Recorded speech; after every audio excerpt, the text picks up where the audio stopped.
चलती रहती है दिमाग में, फ्यूचर से रिलेटेड सोच करके कि अगर ये हो गया तो क्या होगा, वो हो गया तो क्या होगा, वो हो गया तो क्या होगा. That leads to anxiety and depression. क्योंकि अगर एक ही थॉट को हम बार बार रिपीट करते रहेंगे अपने माइंड में और वो थॉट कंक्लूड नहीं होगा, एंड नहीं होगा, तो वो लूप बन जाएगा और उस लूप को ही स्ट्रेस बोलते हैं. प्रॉफिट नहीं आ रहा है, मार्केट में कंपटीशन है इतना ज़्यादा सेम चीज़ पे, तो होता क्या है, फिर डिस्ट्रैक्शन हो जाता है. फिर ऐसा लगता है कि चेंज करते हैं. आज हमने ये स्ट्रैटेजी बनाई कि हम ऐसे काम करेंगे क्योंकि उसमें प्रॉफिट नहीं आ रहा, और जस्ट उसको 1 वीक ही हुआ है उस स्ट्रैटेजी को, नेक्स्ट वीक हमने एक और स्ट्रैटेजी बना ली. ओवर थिंक कर करके बार बार अपनी प्लानिंग्स चेंज कर रहे हैं, डिस्ट्रैक्ट हो रहे हैं, अपने पास से डिस्ट्रैक्ट हो रहे हैं, तो स्टिक नहीं रह पा रहे हैं. Why are you calling it a distraction? क्योंकि अगर आप कुछ कर रहे हैं बिजनेस में या कोई भी काम कर रहे हैं और वहाँ पर रिजल्ट नहीं मिल रहा है, तो आप अपनी स्ट्रैटेजी चेंज कर रहे हैं. इसको पिवट करना बोलते हैं. आप कुछ अलग कर रहे हैं. Why are you calling it a distraction? Because मुझे ऐसा लगता है कि अगर हमने कुछ प्लानिंग करी है तो हमें उसको टाइम देना चाहिए ना. उसको टाइम देंगे तब वो शायद रिजल्ट देगा, बट हम लोगों में इतने पेशेंस ही नहीं है कि उसको मैं टाइम दूं. तो पेशेंस की कमी कह सकती हूँ मैं इसको. जो आप क्वेश्चन पूछ रहे हो ना, उसी क्वेश्चन में आप खुद उसका आंसर भी दे रहे हो और यहीं पे गड़बड़ हो रही है. What you are saying is कि इस तरह से मैं डिस्ट्रैक्ट हो जाती हूँ, यानी कि मैं जब कोई काम करती हूँ वहाँ पे रिजल्ट नहीं आता है तो मैं कुछ और करती हूँ. लेकिन अगर मैं ये ना करूँ, मैं उसी स्ट्रैटेजी पे टिके रहूँ, यानी मेरे अंदर पेशेंस हो. अब मेरा अगला क्वेश्चन आपसे ये होगा, पेशेंस कितना होना चाहिए? अभी आप कह रहे हो 1 हफ्ते में मैं चेंज करती हूँ अपनी स्ट्रैटेजी को, तो क्या आप ये कह रहे हो कि अगर 1 हफ्ते में ना करूँ, 1 महीने में करूँ, 1 साल में करूँ, 10 साल में करूँ तो रिजल्ट मिल जाएगा? राइट. सो यहाँ पे समझने वाली बात यह है कि जो आप गोल सेटिंग कर रहे हैं उसमें साथ में टाइम भी होना चाहिए.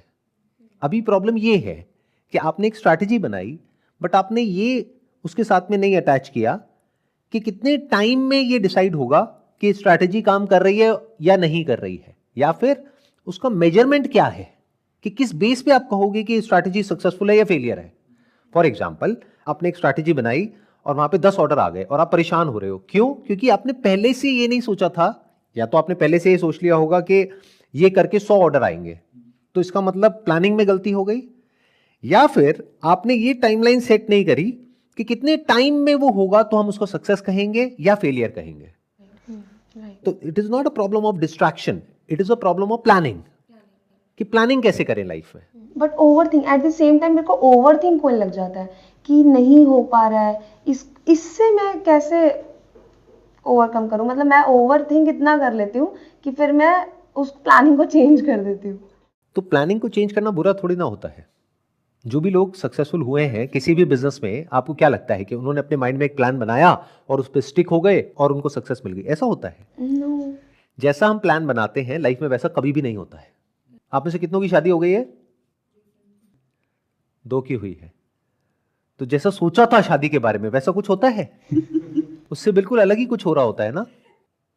वो बात शादी के बाद में समझ आती है कि ये तो कुछ और ही हो रहा है, जैसा सोचा वैसा नहीं हो. ऐसे ही बिजनेस में होता है, ऐसी जॉब में होता है, ऐसी हर काम में होता है.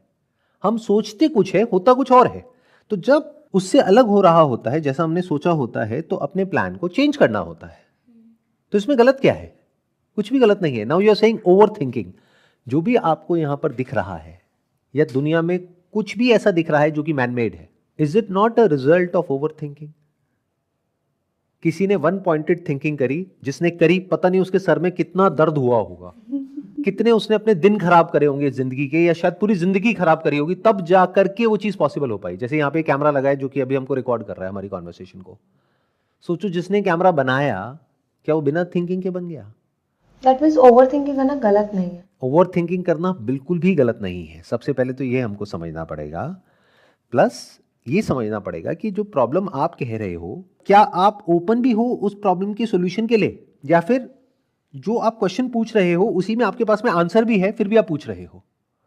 जैसे आपने क्वेश्चन ये पूछा कि ये मेरी प्रॉब्लम है कि मैं कुछ टाइम में अपना बिजनेस प्लान चेंज कर देती हूं जिसकी वजह से मुझे ओवर थिंकिंग होती है, लेकिन अगर मैं ये ना करूं, मेरे अंदर पेशेंस हो और मैं डिस्ट्रैक्ट ना हो, तो मेरे को रिजल्ट मिल जाएगा. अब मेरा अगला क्वेश्चन आपसे ये होगा कि जो भी आपकी स्ट्रैटेजी है, पहले तो आपको ये कैसे पता कि वो स्ट्रैटेजी सही है या नहीं है? क्योंकि अगर वो सही नहीं है तो 1 हफ्ता क्या 1 साल में भी रिजल्ट नहीं मिलेगा, 100 साल में भी नहीं मिलेगा. तो इस patience the answer. So that's what I am asking कि मेरे को एग्जैक्टली आइडिया ही नहीं है कि जो मैं प्लानिंग कर रही हूँ वो ठीक भी है कि नहीं है. That is a problem. Yes exactly. Problem ये है कि हमें क्लैरिटी नहीं है कि जो हम कर रहे हैं वो सही भी है या नहीं है, या उसकी वजह से रिजल्ट आएगा भी या नहीं आएगा। राइट। इसलिए ओवर थिंकिंग हो रही है, इसलिए डर लग रहा है, इसलिए माइंड बार बार चेंज होता रहता है कि अब ये करूं या वो करूं, जॉब करूं या बिजनेस करूं, या बिजनेस में ये चेंज कर दूं या बिजनेस ही चेंज कर दूं। ये सब क्यों हो रहा है? क्योंकि क्लैरिटी नहीं है। तो क्वेश्चन ये होना चाहिए कि कैसे हमारा जो प्लान है, हमारी जो स्ट्रैटेजी है, वो स्ट्रांग बने। उसमें सक्सेस होने के चांसेस बहुत ज्यादा होने चाहिए, फेलियर के बहुत कम होने चाहिए, और अंदर से आपको ये पता होना चाहिए, नॉट बेस्ड अपॉन कि मुझे ऐसा लगता है, कि मेरी गट फील ऐसा कहती है। तो what I am saying is कि पहले प्रॉब्लम को अच्छे से डायग्नोस करो। तो प्रॉब्लम जो मुझे समझ आ रही है, जो प्लान है, जो स्ट्रैटेजी है, उसमें इतना दम नहीं है। अब वो क्यों नहीं है? क्योंकि आपको उसमें एक्सपीरियंस नहीं है।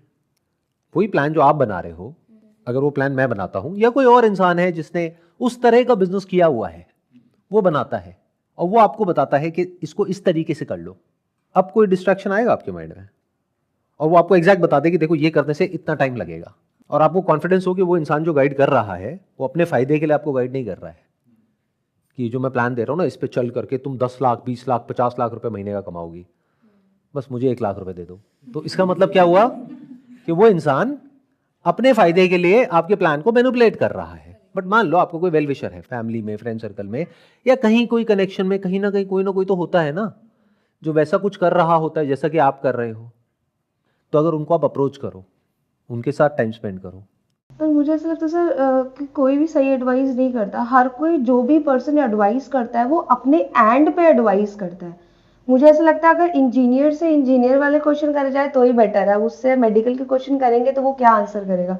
तो मुझे ऐसा लगता है एडवाइस भी किससे ले, मतलब कोई एडवाइस सही करता नहीं है। या तो अगर कोई एडवाइस कर रहा है तो वो अपने एंड पे सिर्फ अपने फायदे की बात करता है कि जैसा आपने बताया कि मुझे 1 लाख दे दो और तुम्हें 50 लाख आ जाएंगे। सेम एडवाइस समझ नहीं आता। अगर उस फील्ड की आपको ना नॉलेज है ना एक्सपीरियंस है, और आप ये अज्यूम कर रहे हो कि एडवाइस कोई सही नहीं देता है, तो आपने अपने लिए सक्सेस के दरवाजे ही बंद कर दिए हैं। अब चाहे ओवर थिंकिंग हो या ना हो, कोई फर्क नहीं पड़ता है। चाहे उस प्लान पे आप 1 साल काम करो, चाहे 10 साल काम करो, कोई फर्क नहीं पड़ता है। तो सबसे पहले तो अपने जो प्री कंसीव नोशंस हैं उसको चैलेंज करो। ये कहना कि एडवाइस कोई सही नहीं देता है, ये आप अपने लिए ही सारे रास्ते बंद कर रहे हो। कोई तो एडवाइस सही देता है, ऐसे मत कहो। आपके सामने एक इंसान बैठा है। राइट। अगर आप बिजनेस से रिलेटेड कुछ करना चाहते हो, तो मैंने बहुत सारे सेशंस बनाए हैं, तो क्या मैंने गलत एडवाइस दी है? No no sir, no no no no. तो इसका मतलब कहीं तो कोई है ना जो सही एडवाइस देता है, और मैं अकेला तो हूं नहीं। बहुत सारी बुक्स हैं जो बहुत अच्छे ऐसे एंटरप्रेन्योर्स ने लिखी है जिन्होंने एक्चुअल में बिजनेस किया है, तो वो भी एडवाइस सही दे रहे हैं। बहुत सारे एंटरप्रेन्योर्स हैं, उनकी बायोग्राफीज हैं। बहुत सारे ऐसे लोग हैं जो आप कर रहे हो उससे रिलेटेड वो कुछ कर रहे हैं। जैसे फॉर एग्जाम्पल, आप क्या काम कर रहे हो? आप एजुकेशन कंसल्टेंसी है मेरा। Education consultancy, which is a service oriented business. Right. इसको पहले हमने ब्रॉड किया, क्योंकि अगर हम बोलते हैं एजुकेशन कंसल्टेंसी वाला ही कोई इंसान आकर के आपको गाइड करेगा, तो वो क्यों करेगा? क्योंकि उसके तो आप कॉम्पिटिटर हो गए। बट अगर हम बोलते हैं एक सर्विस रिलेटेड बिजनेस जो कोई सक्सेसफुली कर रहा हो, और एग्जैक्टली एजुकेशनल कंसल्टेंसी में ना हो, लेकिन कोई और सर्विस ऑफर कर रहा हो, या सक्सेसफुली किसी बिजनेस को रन कर रहा हो या कर रही हो, और वो आपके फैमिली में, फ्रेंड सर्कल में, आई एम श्योर ऐसे लोग होंगे, ऐसा हो ही नहीं सकता कि ना हो। अगर उन लोगों को आप बोलोगे कि मैं कुछ करना चाह रही हूं और मैं आपसे डिस्कस करना चाहती हूं, तो क्या वो मना करेंगे मिलने के लिए? नो। मिलेंगे, आपकी बात को समझेंगे। फिर अगर आप ध्यान से उनकी बातों को सुनोगे तो कुछ बातें आपको ठीक लगेंगी, कुछ नहीं लगेंगी, और कुछ नहीं तो उनके साथ बैठ करके जब डिस्कशन करोगे तो हो सकता है जो आप कर रहे हो उसमें बहुत सारे फ्लॉज आपको नजर आ जाएंगे, कुछ नए आइडियाज मिलेंगे, उनके एक्सपीरियंस से कुछ ना कुछ सीखने को मिलेगा। बट वहाँ पे ये लगता है कि वो बिजनेस मेरे लिए ठीक है। मुझे ये समझ नहीं आता सर कि बिजनेस जिसमें प्रॉफिट हो वो करना चाहिए काम, या फिर जो हमारा शौक है या पैशन है उसको फॉलो करना चाहिए। आइडियल सिनेरियो है वो आपका शौक और पैशन भी होना चाहिए और उसमें पैसा भी होना चाहिए, ये आइडियल सिनेरियो है। बट अगर ये नहीं भी है तो सेकंड बेस्ट सिनेरियो है कि उसमें पैसा होना चाहिए, अगर आप बिजनेस वर्ड की बात कर रहे हो तो। That means money matters. Money obviously matters, नहीं तो काम कर क्यों रहे हो? मतलब if you are saying money doesn't matter, तो जो भी आप कर रहे हो that is just a waste of time, because you are calling it a business. या तो कहो कि ये मेरा बिजनेस नहीं है, it's my passion, like walking, dancing, singing, playing with friends? One of my friend is saying कि मेरे को एनिमल्स बहुत पसंद है, तो वो कहता है कि ना कुछ एनिमल्स के लिए करो क्योंकि तुम बहुत डेडिकेटेड हो उनके लिए, तुम एजुकेशन कंसल्टेंसी में गलत हो, तुम कुछ एनिमल्स के लिए ही करो, लाइक कुछ शेल्टर चलाओ या ऐसा रेस्क्यू करो, एनजीओ टाइप चलाओ, you are not for education consultancy business, you are for animals only. तो फिर मैं सीधा सा क्वेश्चन है, कोई घुमा फिरा करके नहीं। अभी जो आप कर रहे हो एजुकेशनल कंसल्टेंसी वाला जो भी काम कर रहे हो, वहां से पैसा कमा रहे हो या गंवा रहे हो? नहीं, कमा रही हूँ। कमा रहे हो ना, तो करते रहो, साथ साथ में अपना जो कर रहे हो वो करते रहो। अगर आप पैसा नहीं कमा रहे होते तो फिर ये सवाल उठता कि हाँ ठीक है, कुछ ऐसा करते हैं एनिमल से रिलेटेड, जो बहुत कुछ किया जा सकता है। Again that's a big industry, वो कोई छोटी इंडस्ट्री नहीं है, और उसको करने के भी बहुत तरीके हैं, और फ्यूचर में आप चाहो तो वो कर भी सकते हो। यहाँ से पैसा कमाने के बाद में आप अपना वो भी कर सकते हो, एज बिजनेस भी कर सकते हो, एज सोशल एंटरप्रेन्योरशिप भी कर सकते हो, फ्री में भी कर सकते हो। डिपेंड करता है आपके पास में कैसे रिसोर्सेज हैं, पीछे से बैकअप कैसा है। बहुत सारे ऐसे लोग हैं जिनके पास में बहुत पैसा है, उन्होंने शेल्टर होम खोल लिया है स्ट्रीट डॉग्स के लिए और ऐसे जो भी एनिमल्स होते हैं उन लोगों के लिए, और वो किसी से पैसा भी नहीं लेते हैं, खुद ही सारा मैनेज कर रहे हैं। तो आप भी करो, कौन रोक रहा है? पैसा होना चाहिए। अब डिपेंड करता है आपके पास कितना पैसा है। करेक्ट। और आपको ये भी समझना है हर एक चीज़ का अपना प्लस माइनस है, क्योंकि जैसी एक चीज़ को आप एज प्रोफेशन करते हो तो वहाँ पे आपकी अप्रोच बदल जाती है। फॉर एग्जाम्पल, ये जो मैं अभी कर रहा हूँ, अगर मान लो मैंने आप लोगों से पैसे ले लिए, तो जिस तरह से मैं कर रहा हूँ क्या मैं उस तरह से कर पाऊंगा? No. फिर बेसिकली एक एक्सचेंज ऑफ सर्विस होगी वहां पर, कि आप आकर के मुझे ये कहोगे कि मैंने पैसे दिए, ये मेरी एक्सपेक्टेशन है, चलो सर मेरी एक्सपेक्टेशन पूरी करो। मैंने आपको पैसे दिए थे मोटिवेशनल टॉक के लिए, तो हमें मोटिवेट करो सर, हमें तो एनर्जी चाहिए, गूज़बम्प चाहिए, ये बातें नहीं चाहिए। लेकिन क्योंकि मैंने आपसे पैसे नहीं लिए, तब मैं क्या करूंगा? जो मुझे सही लगेगा वो करूंगा ना। अगर आपको नहीं सही लग रहा है तो आप उठ करके जा सकते हो, या अगर वीडियो देख रहे हो तो वीडियो बंद कर दो, सब्सक्राइब किया हुआ है अनसब्सक्राइब कर दो, तो मुझे फर्क ही नहीं पड़ रहा इन सब चीज़ों से। समझ गए? तो ये मेरी अपनी कॉल है, मुझे देखना है किस काम को पैशन के लिए करना है और किस काम को एज अ प्रोफेशन करना है। अब वो मैंने किस बेस पे कॉल लिया? देखो, ऐसा नहीं है कि पैसा जरूरी नहीं है, money is very important in life, but कुछ ऐसे काम होते हैं जिंदगी में जहां पर अगर पैसा इन्वॉल्व हो जाता है तो उस काम का जो एसेंस है वो खत्म हो जाता है। अभी ये जो मैं कर रहा हूं, क्योंकि इसमें पैसा इन्वॉल्व नहीं है, तो जो जैसा है मैं वैसा बोल सकता हूं, बिना ये सोचे कि आपको कैसा लग रहा है, अच्छा लग रहा है, बुरा लग रहा है। सच जितना मर्जी कड़वा हो मैं बोल सकता हूं, कुछ भी कर सकता हूं, मतलब कोई लिमिटेशन नहीं है कि ये ही करना है, ऐसा ही करना है, वैसा ही करना है। नहीं तो आप लोगों का क्या होता है, ऑडियंस का क्या होता है, वो एक टैग दे देती है। जैसे फॉर एग्जांपल आप कह रहे हो एनिमल्स के लिए कुछ करना है, तो एनिमल्स के लिए जब आप कुछ करोगे तो उनकी एक्सपेक्टेशन होगी आपसे। फॉर एग्जांपल कोई एनिमल केयर सेंटर आपने खोल दिया, तो वो कहेंगे अच्छा वहां पर तो ये होता है, आप ये क्यों नहीं कर रहे? वहां पर ये नहीं है कि आप अपने हिसाब से कुछ करने लग जाओगे, आपको उनको सेटिस्फाई करना होगा। इसको बिजनेस बोलते हैं। इन अदर वर्ड्स, जो बिजनेस होता है, प्रोफेशन होता है, उसका जो सेंटर पॉइंट होता है वो आप नहीं होते हो। इनफैक्ट आप वहां पर बिल्कुल भी इंपॉर्टेंट नहीं होते हो। वहां पर जो आपको पैसे दे रहा है वो इंपॉर्टेंट है, उसको क्या चाहिए। अगर आप उसको वो दे पाओगे जो उसको चाहिए तो बिजनेस में रहोगे, नहीं तो बाहर हो। आप कहोगे मुझे तो ये पसंद है, वो कहेगा मुझे ये पसंद नहीं है, तो बिजनेस कहां हुआ? पैशन में ऐसा नहीं होता है। पैशन में द सेंटर इज यू।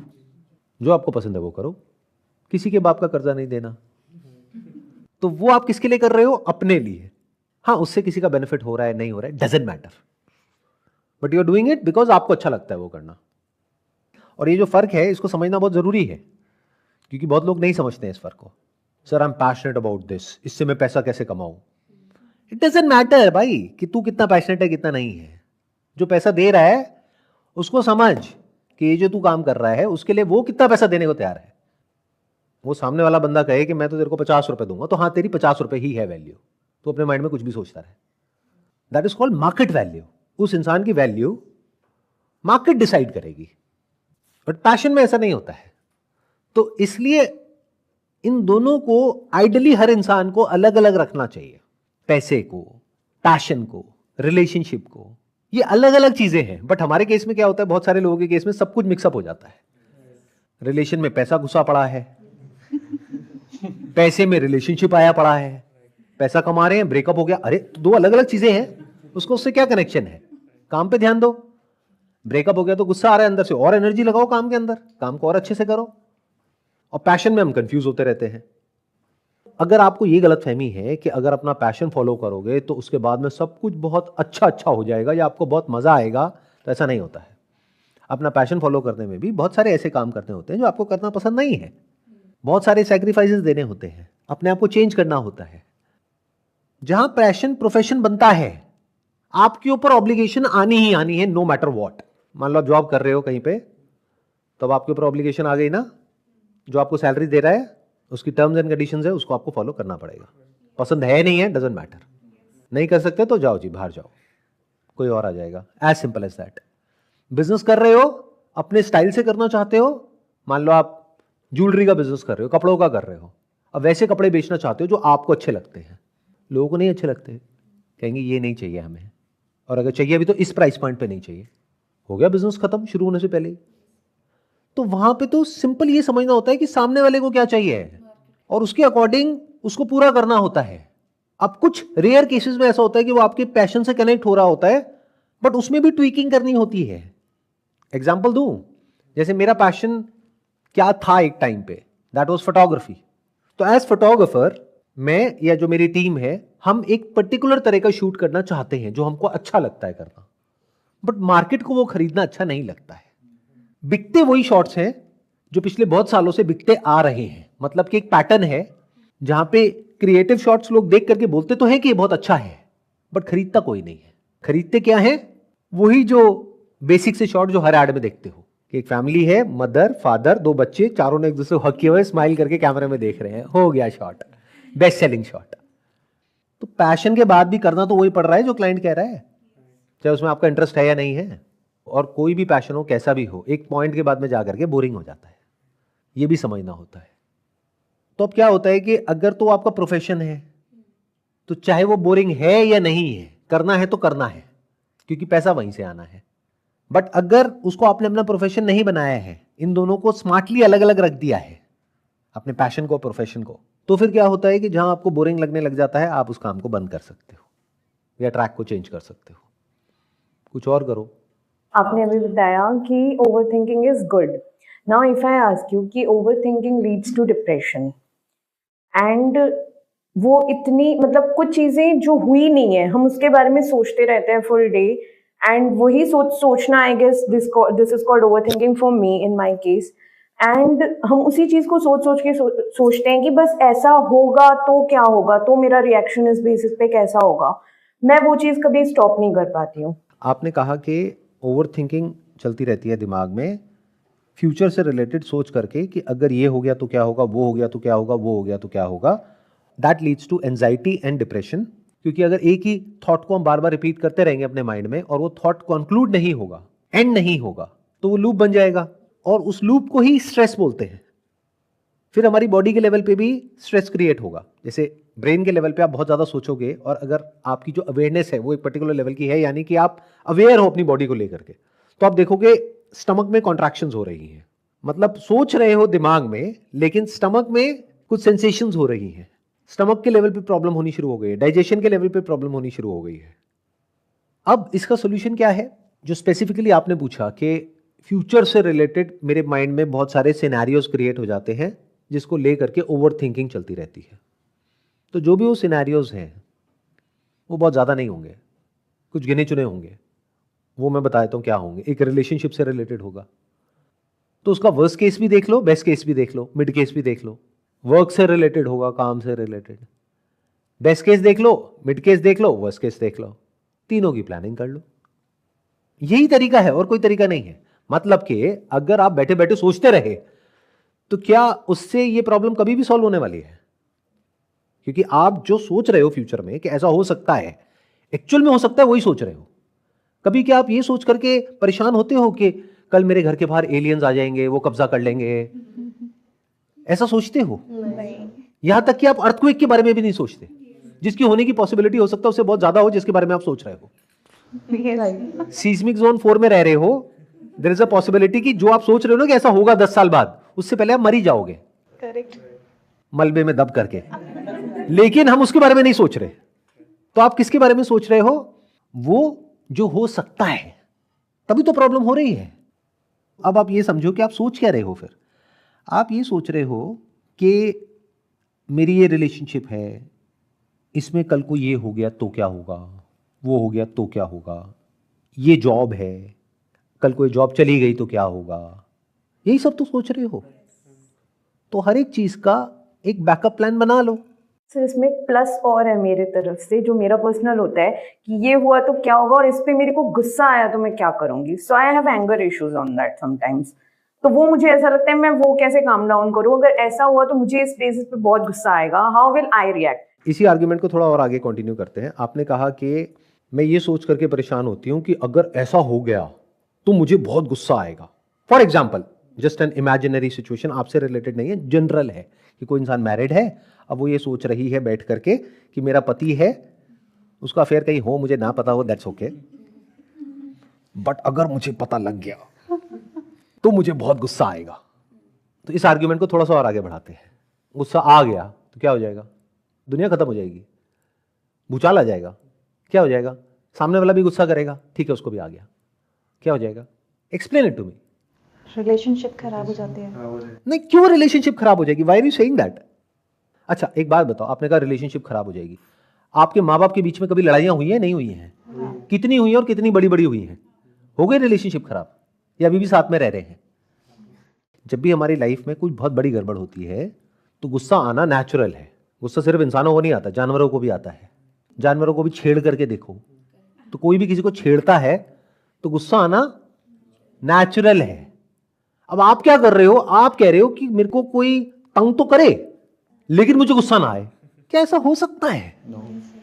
पूरी जिंदगी जीते रहोगे इस कॉन्सेप्ट ऑफ नॉन एंगर में, जो कभी सच होने ही नहीं वाला है, और इसकी वजह से और ज्यादा गुस्सा आएगा क्योंकि अननेसेसरी एक रेजिस्टेंस क्रिएट हो रहा है। अगर ध्यान से मेरे साथ साथ में देखोगे तो एक बहुत बड़ी प्रॉब्लम आपकी लाइफ की सॉल्व होगी। अंदर से हम सबके अंदर गुस्सा है, बट हम अपने इस सच से डर रहे हैं। झूठ से डरो तो फिर भी एक बार को समझ आता है, भूत से डर रहे हो, हाँ ठीक है समझ आ रहा है, बेवकूफ हो। लेकिन सच से कौन डरता है? मतलब ये सच है कि हम सबके अंदर गुस्सा है। क्या ये सच है, झूठ है? ये मेरी अपनी कोई इमेजिनेशन है। कोई उसको किसी तरीके से एक्सप्रेस करता है, कोई किसी तरीके से, कोई किसी तरीके से। एक्सप्रेशन का तरीका अलग अलग है। गुस्सा तो सब में है। गुस्सा मतलब क्या? जैसा हम चाहते हैं वैसा नहीं होता है तो गुस्सा आता है। अब कोई आकर के आपको कह रहा है कि आप अपने गुस्से को कंट्रोल कर सकते हो, उसको बोलो तू बेवकूफ है। अगर उसको गुस्सा ना आए तो मेरा नाम बदल देना। क्या हो गया भाई साहब? अभी तो आप कह रहे थे गुस्से को कंट्रोल करो, क्या हो गया? आपको इतना गुस्सा क्यों आ गया? पर गुस्से में इतना कुछ निकल जाता है, मुंह से इतना कुछ निकल जाता है। तो सामने वाले के भी निकलता है, प्रॉब्लम क्या है? इतनी टेंशन क्यों ले रहे हो? हर्टिंग समटाइम्स नो ये सर कि ये सब नहीं बोलना चाहिए था यार। तो हो गई ना रियलाइजेशन, अच्छा है ना। कईयों को नहीं होती है। ऐसा होता है कि आप खुद भी उतनी कुछ बोल देते हैं, समटाइम्स बाद आपको रियलाइज होता है कि ये नहीं बोलना चाहिए था, या ये सामने वाले को भी नहीं बोलना चाहिए था। आपको मेरे से क्या जवाब चाहिए? वो जो आप सुनना चाहते हो या वो जो सच है? जो सच है। तो सच ये है कि मैच्योरिटी इसे कहते हैं कि गुस्से में कही हुई बात कोई मैटर नहीं करती है। अगर रिलेशन अच्छा होता है तो गुस्से में आपने क्या कहा, उसने क्या कहा, ये आज नहीं तो कल एक पति पत्नी को समझ आ जाती है। जिनको समझ नहीं आती है वो अलग हो जाते हैं, जिनको समझ आ जाती है वो साथ रहते हैं। ये एक्चुअल सॉल्यूशन है। जो आप सॉल्यूशन चाह रहे हो वो सॉल्यूशन नहीं है। आप क्या चाह रहे हो? खुद को बदलना चाह रहे हो। अच्छा, खुद को बदला जा सकता है? हाँ, बताता हूं कैसे। अपना जो भी काम धंधा कर रहे हो सब छोड़ दो। 3 महीने के लिए, 6 महीने के लिए कोई जगह बताऊंगा, वहां पर जा करके बैठ जाओ। सुबह से रात तक सिर्फ बैठना है, अपने थॉट्स को देखना है, और जब वो गुस्सा ट्रिगर होता है उस पॉइंट पे देखना है कि एक अंदर सेंसेशन उठती है। वो सेंसेशन उठेगी बट आपको रिएक्ट नहीं करना है। तो एक ऐसा पॉइंट आ जाएगा जहां पर जा करके आप उस पर्टिकुलर जगह पे अपने गुस्से को कंट्रोल कर पाओगे, बशर्ते आप उसी जगह पे रहो, सब कुछ छोड़ छाड़ के वहां पे चले जाओ। क्योंकि जैसे ही आप वापस आओगे, वापस से वही हो जाएगा जैसे आप हो अंदर से एक्चुअल में पिछले 30 साल से। कुछ नहीं बदलेगा। You mean meditation doesn't help sometimes? Meditation helps up to a certain extent, बशर्ते कि आपको पता हो कि मेडिटेशन होती क्या है। We use these words, meditation. Do we know what meditation is? क्या होती है मेडिटेशन? ध्यान क्या होता है? ध्यान करना होता है या ध्यान देना होता है? दोनों। ध्यान करते कैसे हैं? करने की चीज है ध्यान। जैसे वॉक करो, समझ आता है। खाना खाओ, समझ आता है। ध्यान करो मतलब क्या करें? ध्यान में ध्यान करने की चीज नहीं है, अच्छे से समझ लो मेरी इस बात को। ध्यान देने की चीज है। ध्यान दो मेरी इन बातों पर या लाइफ के ऊपर, दैट इज मेडिटेशन। ध्यान दोगे लाइफ पे तो लाइफ की बड़ी से बड़ी प्रॉब्लम का सॉल्यूशन निकाल लोगे। नहीं दोगे तो फालतू के क्वेश्चंस पूछोगे। फालतू के क्वेश्चंस क्या होते हैं जो आप इधर उधर जा करके पूछते हो, या मेरे से भी बहुत लोग पूछते हैं कि सर ऐसा कैसे हो कि हमारी ओवर थिंकिंग बंद हो जाए। आप मुझे बताओ आपको क्या बनना है? सड़कों पे जाओ, आपको बहुत सारे ऐसे जानवर बैठे हुए दिखेंगे, सड़क के बीच में बैठे हैं, आप हॉर्न बजाओ, आप कुछ भी करो, वो हिलेंगे ही नहीं अपनी जगह से, उन्हें फर्क ही नहीं पड़ता। ऐसे बनना चाहते हो क्या? ओवर थिंकिंग छोड़ो, थिंकिंग भी नहीं है तो वापस से जानवर बनना चाहते हो? या ऐसा इंसान बनना चाहते हो कि लाइफ में कोई भी प्रॉब्लम आए, कैसी भी आए, किसी भी लेवल की आए, उसका ऐसे सॉल्यूशन निकाल दो? तो ऐसे कैसे बनते हैं ये पूछो। It is not very difficult. जो माइंड को समझता है इंसान, वो इंसान आपको बड़ी आसानी से थॉटलेस स्टेट में ले जा सकता है कुछ सेकंड्स के अंदर अंदर। I can take you in a thoughtless state in seconds. अभी देखना है, डेमो देखना है। अपने आप से एक सवाल पूछो सिंपल सा, आंखें बंद नहीं करनी है, ध्यान देना है, ध्यान करना नहीं है। ध्यान से अपने आप से एक क्वेश्चन पूछो, देखता हूं मैं अभी इस वक्त अपने अंदर अपने आप को क्या बोल रहा हूं या क्या बोल रही हूं।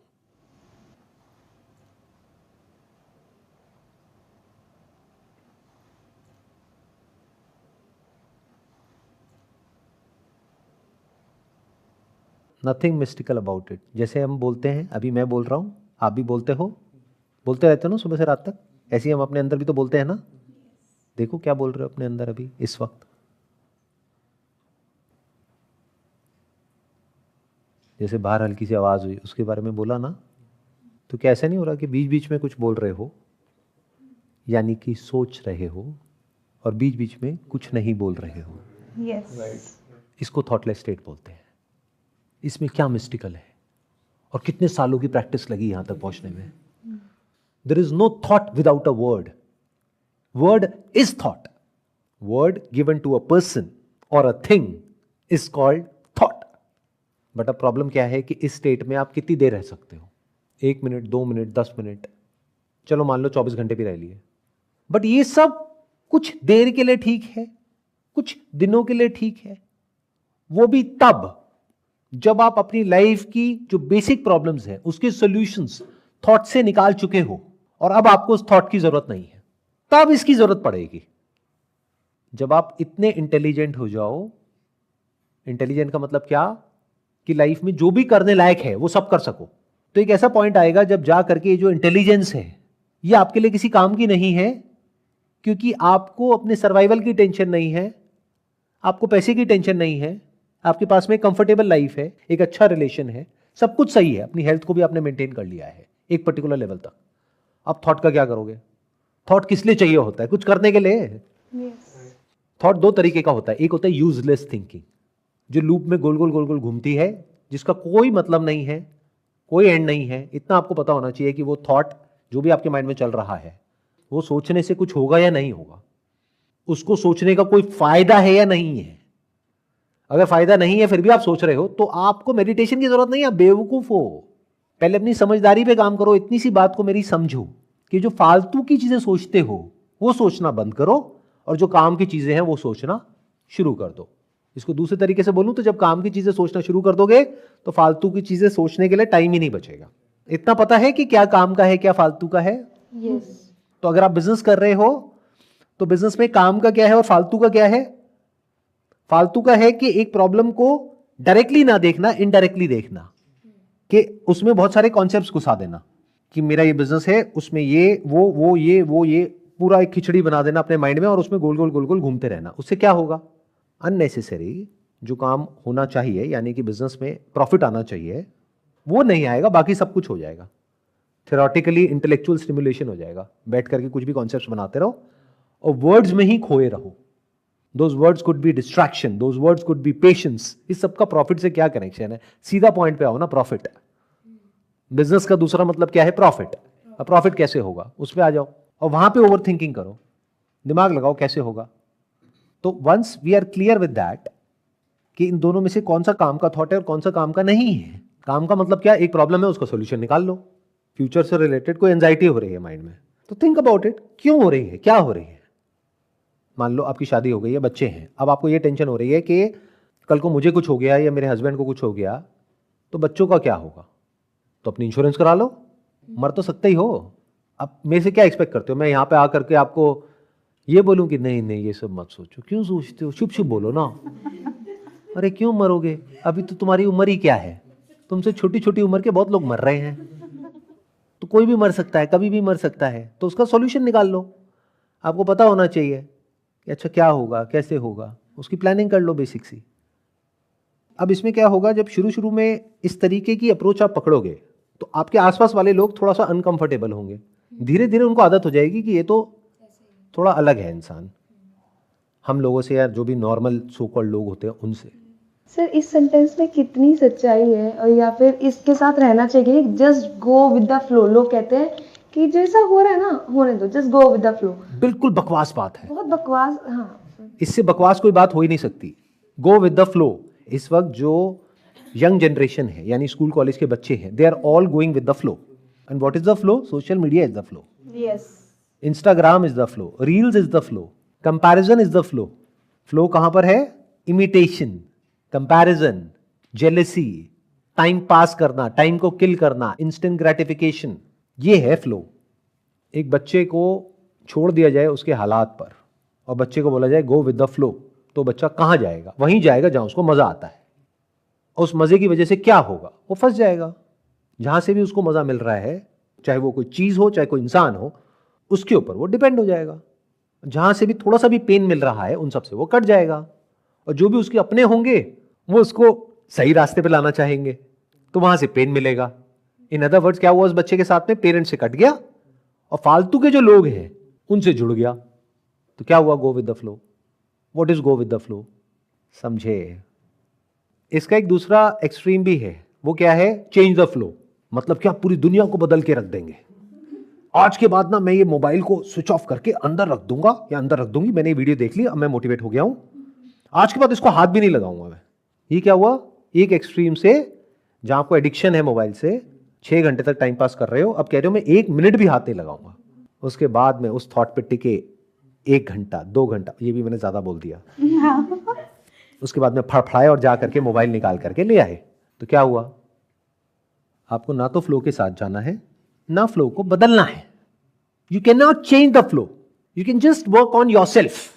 और खुद की लाइफ में देखना है प्रॉब्लम की जड़ क्या है। जड़ ये है कि आपके पास में ढंग का कुछ करने के लिए है नहीं, ये अगर है भी तो आपको पता नहीं है कि वो काम करेगा या नहीं करेगा। 2 स्टेजेस आ गए अगर ध्यान से देखोगे तो। इन 2 कैटेगरीज में आप मेजॉरिटी ऑफ पॉपुलेशन को डिवाइड कर सकते हो, या यहां पर भी जो लोग बैठे हैं उनको भी हम इन 2 कैटेगरीज में डिवाइड कर सकते हैं। एक कैटेगरी है जिनको पता ही नहीं है कि उनको लाइफ में करना क्या है, तो when they will go with the flow, तो वो क्या करेंगे वो मुझे बताने की जरूरत नहीं है, क्योंकि उनके पास में कोई गोल ही नहीं है। तो वो कहीं ऐसी किसी जगह पे जा करके फंस जाएंगे जो उन्हें खुद भी नहीं पता है कि वहां से निकलना कैसे है। धीरे धीरे वो आलसी होते चले जाएंगे, धीरे धीरे वो ऐसे हो जाएंगे कि वो खुद को कभी बदल ही नहीं पाएंगे। क्यों, क्योंकि उनको पता ही नहीं है कि उनको करना क्या है। दूसरे हैं जिनको पता है कि उनको क्या करना है, ये उनसे भी ज्यादा खतरनाक है। क्यों, क्योंकि मुझे पता है मुझे क्या करना है, मुझे कोई कुछ नहीं बताएगा। तुम कौन होते हो मुझे बताने वाले, दिमाग बंद पड़ा है। करना क्या चाहिए, आपको पता होना चाहिए आपको क्या करना है, लेकिन उसके लिए जो भी करना पड़ेगा वो सीखने के लिए हमेशा अपने दिमाग को खुला रखना है। अब अगर तो वो जो कर रहा है वो सक्सेस के लिए जो करना पड़ेगा उससे अलाइंड है उसके एक्शंस, तब तो ये बहुत अच्छा है रास्ता। बट अगर वो अलाइन नहीं है, उसके पास में कोई गाइड नहीं है, और फिर भी वो 1 पॉइंटेड फोकस के साथ में गोल की तरफ एक्ट करता चला जा रहा है, करती चली जा रही है, there is a strong possibility, 99.99% chance कि उसको सक्सेस नहीं मिलेगी। और जब वो फेल होगा तो उसका सब कुछ ही खो जाएगा। और जब वो फेल होगा तो वो इंसान पूरी तरह से अंदर से टूट जाएगा। ये नहीं टूटेगा जिसने कुछ किया ही नहीं, वो तो वेला है, वो तो बोझ है अपने माँ बाप के ऊपर। 30 साल का हो गया है, लेकिन उसके माँ बाप आज भी उसको सुबह से रात तक यही बोल रहे हैं कि जा बेटा कुछ कर ले। 30 साल का आदमी कुछ नहीं कर रहा है, तो टूटेगा भी नहीं, क्योंकि इसको आदत हो गई है एक कान से सुनने की दूसरे कान से निकालने की। खाने पीने की टेंशन है नहीं, घर की टेंशन है नहीं, पिताजी की पेंशन आ रही है, बढ़िया लाइफ चल रही है। तो अब ये क्लियर हुआ आपको, ये जो 2 कैटेगरीज हैं। जो आपने अभी 2 कैटेगरी बताई ना, तो मैं इस वाली कैटेगरी का हूँ जो खतरनाक कैटेगरी है, जिसमें लोग मतलब मुझे पता है कि मुझे क्या करना है, ठीक है। मैंने 4 साल जॉब की, कॉर्पोरेट छोड़ दिया अभी, मेरे लास्ट मंथ है ये। और इसी के मतलब जॉब का जो मेरा लास्ट ईयर था, तभी मैंने सोच लिया था कि मुझे अपना खुद का बिजनेस डालना है, ठीक है। तो मैं अभी इंश्योरेंस बैकग्राउंड से हूँ, तो मैंने अपना खुद का ही लोन इंश्योरेंस इंडस्ट्री का स्टार्ट कर दिया है। तो हर कोई बोलता है कि आप अगर इसको एक्सपैंड करना है तो आप बिजनेस लोन ले लो या फिर फंडिंग उठाओ, ये कर लो वो कर लो, ठीक है। इनिशियली अब ये तो इधर से आ रहा है। इसके अलावा अगर हम घर पे जा रहे हैं तो घर पे अपने फैमिली के होते हैं कि शादी कर ले तो 26 साल का हो गया है, ठीक है। फिर उसके बाद आई एम मेजरली कंट्रीब्यूटर, मतलब फैमिली में मैं ही कंट्रीब्यूट करता हूँ ज़्यादा, ठीक है। तो अब वहाँ से वो ईएमआई के इश्यूज भी होते हैं कि हम वहाँ घर पे जाके उस पर फोकस करें। इधर से क्या आ रहा है कि आप बिजनेस पे फोकस करो, वहाँ से लोन लो ये वो, तो बहुत पहुँच क्रिएट हो जाती है कि ज़्यादा एडवाइस भी ना हमारे लिए थोड़ी सी हार्मफुल है। तो वो भी एक क्लैरिटी मिलना ना, वो भी थोड़ा डिफिकल्ट है। अभी आपने जो बोला उसमें बहुत सारे अलग अलग पॉइंट्स आपने टच कर दिए हैं। जैसे एक आपने बात करी ईएमआई की, तो अगर आपने जॉब छोड़ दी है, अभी अपना बिजनेस करने के बारे में सोच रहे हो, तो बिजनेस से एकदम से तो पैसा आएगा नहीं। नहीं, मैंने ऑलरेडी स्टार्ट कर दिया है, मुझे आ रहा है वहाँ पे अच्छा इनकम आ रहा है, रेवेन्यू आ रही होगी, प्रॉफिट थोड़ी ना आ रहा हो। प्रॉफिट है, कितना आ रहा है महीने का? जितना जॉब से आ रहा था उससे ज्यादा आ रहा है या उससे कम आ रहा है? इक्वली आ रहा है, इसलिए मैंने ये डिसीजन। इक्वल आ रहा है, तो फिर ईएमआई का पॉइंट कहाँ से आया? मतलब अब क्या है कि अब मेरे पास 2 सोर्सेज नहीं है, मेरे पास सिर्फ एक ही सोर्स है। पहले 2 सोर्सेज थे, एक जॉब एक बिजनेस, ठीक है। अब मेरे पास ये नहीं है, मेरे पास सिर्फ ये तो है, इनकम कम हो गई पहले से ओवरऑल। इनकम कम हो गई है, राइट। तो अब मुझे इसको अगर आगे एक्सपैंड करना है तो उसके लिए अब लोग बोलते हैं कि ये ले लो, अब फिर मैं एक और ईएमआई ले लूँगा उसके चक्कर में कि मेरे को ये बिजनेस स्टार्ट करना है और इसको एक्सपैंड करना है। फिर इसके अलावा आप जब घर जाओगे, ऐसा कौन बोलता है कि आप लोन ले लो इस बिजनेस को बढ़ाने के लिए? क्योंकि जहां तक मैं इस बिजनेस को समझता हूं, जो आप टर्म इंश्योरेंस वाले बिजनेस की बात कर रहे हो, आपने क्या करा होगा, आपने किसी ना किसी इंश्योरेंस कंपनी की एजेंसी ली होगी, यानी मतलब you must be an independent agent working for an insurance company, right? Right independently आप काम कर रहे हो, राइट। तो इसमें लोन क्यों लेना है और पैसा क्यों लगाना है इस काम में? अभी क्या है ना, अभी ये सिर्फ स्केल करने के लिए, अभी जब मैं मेरा जो भी इनकम आ रहा है वो इक्वली आ रहा है, मतलब हर महीने 40-50,000 रुपीज मेरे बिजनेस से आ रहा है मेरे को, लेकिन इसको स्केल करने के लिए, आगे बढ़ाने के लिए। नहीं नहीं नहीं नहीं नहीं, अभी प्रॉब्लम कुछ और है। मैं बताता हूँ प्रॉब्लम क्या है। प्रॉब्लम ये है कि आपने कुछ ऐसे लोगों की वीडियोस देख ली हैं, पॉडकास्ट देख लिया है, या शार्क टैंक ज़्यादा देख लिया है, तो वो सब देखने की वजह से आपके दिमाग में कुछ ऐसे कॉन्सेप्ट्स बैठ गए हैं बिजनेस से रिलेटेड कि अगर बिजनेस को बढ़ाना है तो हमें पैसा चाहिए, फंडिंग चाहिए, लोन चाहिए, ये चाहिए वो चाहिए। ये सब बकवास है। एक्चुअल जो बिजनेस होता है उसके लिए ये सब नहीं चाहिए होता है, unless and until you are creating a very big startup, जहां पे कि इनिशियली 2-4-5 साल तक पैसा बर्न होने वाला है और उसके बाद में 5 साल बाद जाके रेवेन्यू आएगी, फिर प्रॉफिट आएगा। अभी आप क्या कह रहे हो, आप एक ऐसा बिजनेस कर रहे हो जो आज की डेट में भी प्रॉफिटेबल है, राइट। तो आपको लोन नहीं चाहिए, आपको फंडिंग नहीं चाहिए। उसको क्या करोगे? अगर आपको बिजनेस को एक्सपैंड करना है तो आपको बेसिकली ये क्रैक करना है कि जिस भी तरीके से आप मार्केटिंग कर रहे हो उसमें अपनी जो रिटर्न ऑन इन्वेस्टमेंट है उसको कैसे बढ़ाया जाए। यानी कि अगर आप एक एक्स अमाउंट खर्च कर रहे हो कैक पे, यानी कस्टमर एक्विजिशन कॉस्ट पे, आप एक पर्टिकुलर अमाउंट स्पेंड कर रहे हो, वो आपको कैलकुलेट करना होगा अभी कितना स्पेंड कर रहे हो। और मान लो वो अभी आप स्पेंड कर रहे हो 1000 रुपए, जहां पे जाकर के एक कस्टमर आपके पास में आता है जो अभी इमीडिएट बिजनेस देता है मान लो 5000 रुपए का, जिसमें से 20% आपको मिल जाता है। 1000 लगाया, 1000 मिला, तो अब दिमाग ये लगाना है क्या 1000 लगा करके या 500 लगा करके 20,000 आ सकता है। अगर ये क्रैक कर लेते हो तो रेवेन्यू तो 5x हो गई ना। एग्जैक्टली। तो अगर अभी आप महीने का 50,000 रुपए कमा रहे हो तो 2.5 लाख पे पहुंच गए। अब 2.5 लाख खर्चोगे कैसे? क्योंकि खर्चा तो आपने कम कर लिया। आप समझ रहे हो ना मैं क्या कह रहा हूं? तो बिजनेस में वैसा नहीं चाहिए होता है जैसा इधर उधर दिख रहा होता है। एक्चुअल जो बिजनेस होता है उसमें आपको ये क्रैक करना होता है कि किस तरीके से कम कॉस्ट में आपके पास में ज्यादा से ज्यादा कस्टमर्स आ पाए। जैसे बिजनेस की जो मेरी अंडरस्टैंडिंग है, अगर उसको मेरे को आपको शॉर्ट में बताना हो कि इसमें आपको क्या चाहिए, कैसे करोगे इसको क्रैक, तो जो आपके एग्जिस्टिंग कस्टमर्स हैं, अभी कितने हैं एग्जिस्टिंग कस्टमर्स आपके? क्योंकि अगर आप कह रहे हो मैं बहुत कमा रहा हूं तो बहुत कस्टमर्स भी होंगे। अभी महीने के 40-50 हो जाते हैं। और ये काम कब से कर रहे हो आप? लास्ट 1 ईयर से जॉब के साथ साथ। तो अब तक टोटल कितने कस्टमर्स हैं? 100+। एक महीने के 40-50 और 100+, ये कैसे अभी हो रहा है? अभी स्केल हुआ, अभी स्केल हुआ। अभी 40-50 हो रहे हैं। पहले तो बहुत कम था, जब स्टार्ट किया था तो 10-15 या फिर 0 भी था। तो अगर अभी आपके पास में 100 कस्टमर्स हैं, ये 100 वो कस्टमर्स हैं जिन्होंने आपसे कोई ना कोई टर्म इंश्योरेंस कराई है। हाँ, कुछ ना कुछ करते रहते हैं, जैसे हेल्थ ले लिया, लाइफ, सब कुछ है। एवरेज टिकट साइज क्या है? 10-15,000। 10-15,000। तो 100 कस्टमर इंटू 10,000, यानी आप अब तक 10 लाख का बिजनेस जनरेट कर चुके हो। इसका कमीशन आता है ना, बिजनेस से ज़्यादा दे दिया है, लेकिन हमें तो 15% ही मिलता है ना एज एन एजेंट, 15-20% ही मिलता है। तो प्रॉफिटेबिलिटी इसके साथ साथ मेरा लोन का भी है, ठीक है, तो हम लोन में भी हैं। तो सब कुछ अपनी वेबसाइट की कॉस्टिंग हटा के, उन लोगों की सैलरी हटा के, तब आपको मैं बता रहा हूँ। तो जो आप 10,000 रुपये कह रहे हो, वो 10,000 रुपये आपका कमीशन है या उतने की उन्होंने इंश्योरेंस आपसे कराई है? एवरेज टिकट साइज है वो, कमीशन तो 1500 हुआ ना। कमीशन इस 1,500 रुपये, 1,500 इंटू 100, तो अब तक इस बिजनेस से आपने 1.5 लाख रुपए कमाया है। हाँ उसमें 3 बंदों की सैलरी भी आप निकाल पा रहे हो। हाँ, निकाल लेता हूँ मैं। अभी क्या है ना कि स्केल हो रहा है, तो कभी कभी कम भी होता है, कभी ज़्यादा भी होता है, तो बिल्कुल ये नहीं है कि कंसिस्टेंटली आ रहा है। इसी महीने लोन का बिजनेस ज़्यादा होता है, किसी महीने इंश्योरेंस का ज़्यादा होता है। तो आपको पहले जो आपका बिजनेस मॉडल है उसको अच्छे से क्रैक करना होगा, इन द सेंस कि आपको ज़्यादा कस्टमर्स नहीं चाहिए। ये जो पर्टिकुलर बिजनेस है आपका, उसमें आपको ये चाहिए कि जो एग्जिस्टिंग कस्टमर्स हैं उन्हीं को आप क्रॉस सेलिंग कैसे कर सके। वो तब होगा जब उनको आपके ऊपर ट्रस्ट होगा। तो अब उस रिलेशनशिप को बिल्ड करने के लिए ऐसा क्या कर सकते हो जहां पे खर्चा जीरो है लेकिन रिटर्न बहुत ज्यादा है। अब इसमें फंडिंग कहां से आई, इसमें लोन कहां से आया, इसमें ईएमआई कहां से आई, या ईएमआई बीच में आ रही है तो जिस भी चीज की ईएमआई है, आई एम अज्यूमिंग गाड़ी की होगी। गाड़ी की है। तो अगर वो प्रॉब्लम कर रही है और एक तरफ से आपको बिजनेस भी बिल्ड करना है तो गाड़ी को बीच में से हटाना होगा ताकि वो प्रेशर हटे। समझ गया। This is part of planning. Important क्या है कि आज आपके पास में गाड़ी रहे लेकिन बिजनेस लॉन्ग टर्म में ना चल पाए, या फिर गाड़ी हट जाए लेकिन बिजनेस लॉन्ग टर्म में इतना ग्रो कर जाए कि एक क्या 100 गाड़ियां आ जाए। 100 तो ज्यादा हो गया, 4 गाड़ियां आ जाए। तो वही मैंने कहा ना कि आप इस कैटेगरी में हो, यानी कि आप ये दूसरी कैटेगरी में हो जहां पर आपको पता तो है मुझे क्या करना है, बट अभी तक ये नहीं पता है कि उसको किस तरीके से करना है। लेकिन गड़बड़ क्या हो रही है कि आपको ये लग रहा है कि मुझे पता है कि इसको आगे एक्सपैंड करने के लिए क्या करना पड़ेगा, और वो जो आपको लग रहा है वो एक्चुअल में सच नहीं है। वो किसी भी ऐसे इंसान के साथ बैठोगे जो एक्चुअल में बिजनेस को समझता है, थोड़ी देर के अंदर अंदर पेपर पेन ले करके ऐसे ऐसे फैक्ट्स उठा करके आपके सामने रख देगा आपके बिजनेस के, कि आपके जो सारे प्री कंसीव नोशंस है वो टूट जाएंगे। मतलब हवाई बातें सारी हट जाएंगी, एकदम जमीन पे आ जाओगे। उसको रियल बिजनेस बोलते हैं।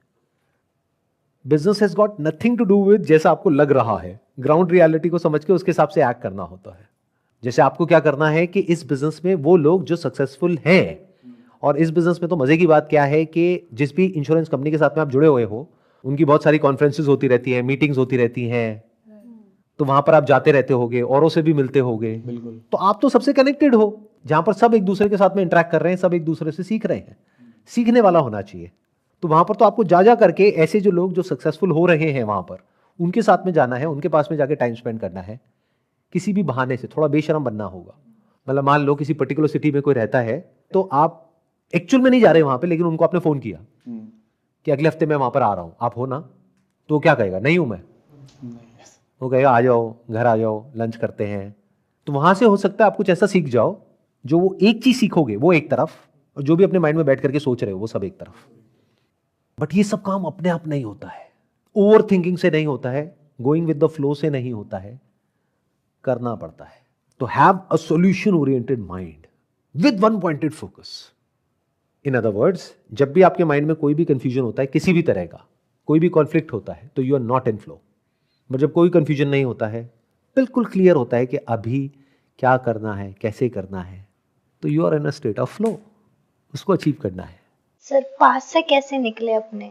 लाइक ओवर थिंकिंग में फ्यूचर तो बोल दिया, पर पास्ट की कुछ चीजें हैं जिसका हम ओवर थिंक करते हैं कि ये गलत हो गया या इसका क्लोजर नहीं मिला, तो उससे प्रेजेंट पे बहुत फर्क पड़ता है। पहले आपको ये समझना होगा आप पास्ट में एक्चुअल में हो भी या नहीं हो, क्योंकि आपका जो क्वेश्चन है उसमें क्या इंप्लाइड है कि अभी आप पास्ट में हो और आपको पास्ट से निकलना है। तो मेरा अगला क्वेश्चन आपसे ये होगा कि क्या आप एक्चुअल में पास्ट में हो। फॉर एग्जाम्पल, आप किसी के साथ रिलेशनशिप में थे, शादी हुई, डिवोर्स हो गया। अब अगर आप एक क्वेश्चन पूछ रहे हो कि पास्ट में से कैसे निकले, तो मैं आपको जवाब दूंगा डिवोर्स हो गया ना, तो पास्ट से तो आप निकल चुके हो। हाँ, अगर डिवोर्स नहीं हुआ होता तो ये क्वेश्चन उठता कि वो जो पास्ट है, जो अभी भी प्रेजेंट में हमारे साथ में है, उससे कैसे पीछे छुड़ाएं। पास्ट में आपके साथ में बचपन में कुछ गलत हुआ, क्या अभी हो रहा है? नहीं, तो आप पास्ट से निकल चुके हो। बस इतना सा समझना है। If you are saying past से रिलेटेड ओवर थिंकिंग कैसे खत्म हो, तो पहले आपको देखना होगा कि क्या वो पास्ट, जिसको हिंदी में भूत भी बोलते हैं, क्या वो एक भूत है? अगर भूत है तो उससे छुटकारा पाने का कोई तरीका नहीं है, क्योंकि भूत है ही नहीं और कुछ भी करने की कोई जरूरत नहीं है। बस इस सच को देख लेना है कि वो भूत है और छूट गए। और अगर मेरी इतनी सी बात समझ आ गई तो अभी छूट गए, कल नहीं, परसों नहीं, 2 साल की मेहनत के बाद नहीं। कोई टेक्निक नहीं दे रहा मैं आपको, टेक्निक तब देता जब भूत होता, कोई रास्ता नहीं बता रहा। मैं क्या कह रहा हूं, मेरी बात को ध्यान से सुनो। वही मैंने कहा ना, ध्यान करना नहीं है, ध्यान करते रहो बैठे बैठे 10 साल तक कि पास से फ्री होना है, होके दिखा दो। कोई इंसान जिसके ऊपर भूत चढ़ गया है उसको बोलो ध्यान कर बैठ करके, कभी वो फ्री हो पाएगा? या जब वो ध्यान करने बैठेगा तो वो भूत और ज्यादा उसके ऊपर चढ़ जाएगा। कभी मेडिटेशन करी होगी तो मेरी बात समझ आ जाएगी मैं क्या कह रहा हूं। एक ऐसा इंसान जिसको गलतफहमी है कि भूत है और उसको बिठा दो एक अंधेरे कमरे में ध्यान करने के लिए, वो भूत और पावरफुल हो जाएगा उसके ऊपर। इसको बोलते हैं मेडिटेशन के साइड इफेक्ट्स। उसको करना क्या है? कोई ध्यान नहीं करना है, उसको ध्यान देना है किसी ऐसे इंसान की बातों पे जो आकर के उसको कह रहा है इधर बैठो आराम से बात करते हैं। कहां है भूत? दिखाओ। कहां है वो पास? दिखाओ। वो है ही नहीं, तब क्या करें? You got the answer. I hope ये जो हमने डिस्कस किया आज, over thinking related to future, related to past, related to work,